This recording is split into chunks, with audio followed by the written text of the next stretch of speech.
Hello friends, welcome to Creative Medicine. In this lecture, we will learn about. Hello friends, let us now learn beta blockers and tremors. So beta blockers like propranolol. If you see the beta blocker like propranolol, it is used in the management of tremors. Due to overdose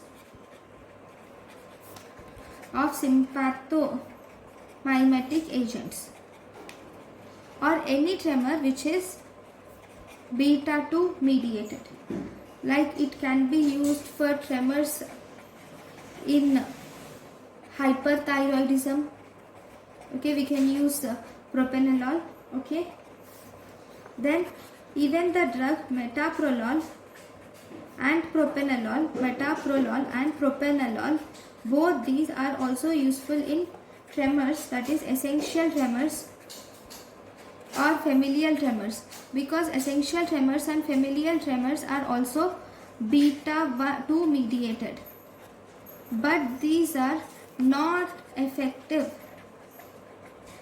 in tremors caused by intention tremors. They are not effective in intention and rest, which is Parkinsonism tremors.